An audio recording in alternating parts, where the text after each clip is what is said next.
और राजनीतिक सभी विचारों को कहा उन्होंने, सबके संबंध में कहा।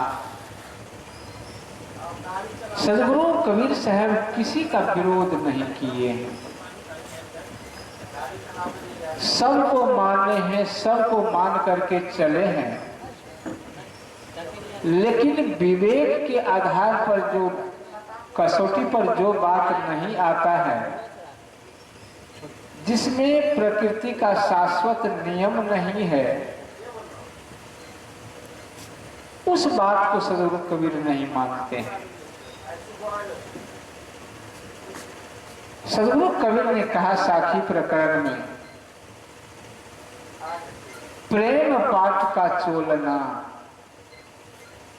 पहिर कबीरु नाच, पानिप दिन हो तासो जो तन मन बोले साच। सदगुरु कबीर प्रेम पाठ का चोलना कहने के लिए नाच शब्द का प्रयोग किया है। लोग सोचते होंगे कि सदगुरु कबीर ने कहा नाचने के लिए, ये बात नहीं। सदगुरु कबीर ने कहा प्रेम रूपी अंगरखा पहनकर व्यवहार करो। किसके साथ व्यवहार करो? परिवार में व्यवहार करो, माता के साथ व्यवहार करो, पिता के साथ व्यवहार करो, बेटा के साथ व्यवहार करो, बेटी के साथ व्यवहार करो, पत्नी के साथ व्यवहार करो, मित्र दोस्तों के साथ व्यवहार करो। प्रेम पाठ का चोलना। आज माता और पिता का संबंध, पिता और पुत्र का संबंध बड़ा गड़बड़ है। जबकि वेद की ऋचा है, मातृ ही देवो भव, पितृ ही देवो भव और आचार्य देवो भव, ये वेद की ऋचा है। लेकिन इस वेद की ऋचा को पंडितों ने आज तक कहने का प्रयास नहीं किया। उन्होंने हम लोगों को पढ़ाया, ओम शब्द को पढ़ाया कि ओम ही सर्वोपरि है। उन्होंने ये नहीं पढ़ाया कि माता पिता ही सर्वोपरि है, माता पिता आदरणीय है, माता पिता पूजनीय है, ये नहीं पढ़ाया। उन्होंने ओम के संबंध में पढ़ाया कि ओम सबसे बढ़ करके है। लंबा से मैं नहीं कहूंगा, 20 मिनट का समय है। एक जगह पंडित जी भागवत बांच रहे थे, तो भागवत बांच रहे थे तो उस समय में 8वां या 9वां क्लास में मैं पढ़ रहा था। तो प्रसंग में उन्होंने कहा कि इस धरातल पर कुछ नहीं था, ओम हुआ, ओम से सृष्टि बनी, सृष्टि हुई। फिर ओम शब्द जो है, ओम शब्द में 3 वेद ओ उ और म, 3 वेद से जाकर के मिल गया वो, तब ओम शब्द बना है। भागवत की समाप्ति हुई। अभी तो हर जात में पंडित है, पंडित यादव जी थे, उसको कुछ नहीं कहना चाहिए, डिस्टर्ब मत कीजिए उसको, बड़ा बुरा लगता है। हमको रहा नहीं गया। भागवत की जब समाप्ति हुई तो मैंने कहा पंडित जी, आपने कहा इस धरातल पर कुछ नहीं है, था, ओम हुआ, ओम से सृष्टि हुई, तब सृष्टि के बाद सब कुछ वेद बना, शास्त्र बना, सब बना। जब वेद शास्त्र नहीं था, केवल ओम हुआ, न आयुर्वेद था, न सामवेद था, न अथर्ववेद था, न ऋग्वेद था, तो फिर ओम शब्द में कहां से 3 शब्द जाकर के वेद से बन गया? जरा इसके संबंध में बताइए तो। अक्का बक्का हो गए पंडित। आज हम भेड़िया धसान हैं, सही बात को नहीं मानते हैं, अब गलत बात को मानने के लिए पंडित जो कहते सही है।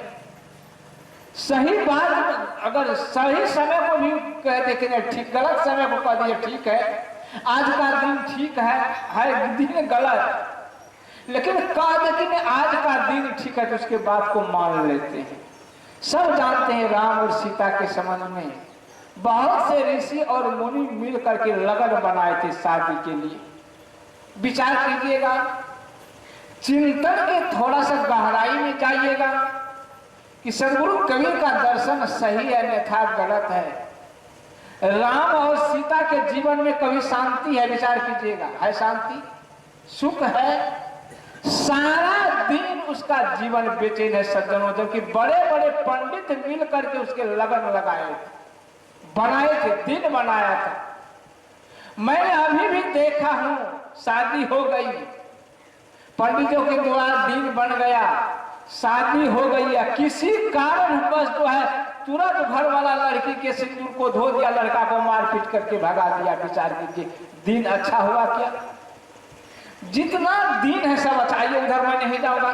मैं कह रहा था कि प्रेम पाठ का चोलना पहिल कबीर नाच, बिल्कुल सदगुरु कबीर का विचार सत्य है कि जबकि वेदों की ऋचा है मातृ ही देवो भव, पितृ ही देवो भव, आचार्य देवो भव। विचार कीजिएगा, पक्षपात में नहीं जाइएगा। माता देवी है कि नहीं है, पिता देव है कि नहीं है, गुरु देव है कि नहीं है। अगर मां नहीं रहती, पिताजी नहीं रहते, इस शरीर का निर्माण खुट्टा से होता क्या?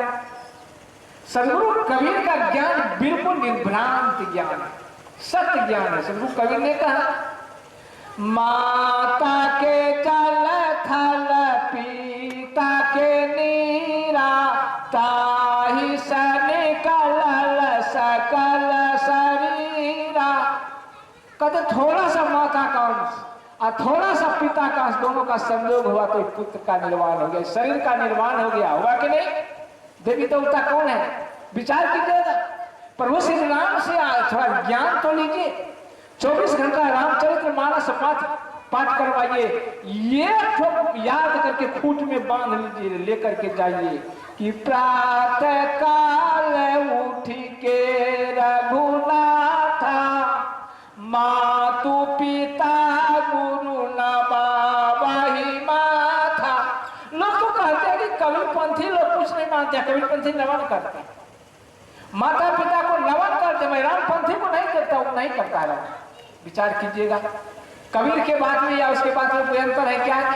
लिखना चाहिए, आजकल के अनुसार लिखना चाहिए। जिस तरह के लोग पूजा पाठ करते हैं, देवा देवी, भुइया भवानी, गैर गोड़िया, उगरी, खेदर महाराज, क्या क्या का पूजा करते हैं, इसके अनुसार तुलसीदास को लिखना चाहिए कि प्रातः काल उठ के रघुनाथा, केला गाछी, बर के गाछी, पीपर के गाछी, गहिल के आगे, दुर्गा के आगे नवाही मत। ऐसा नहीं लिखा।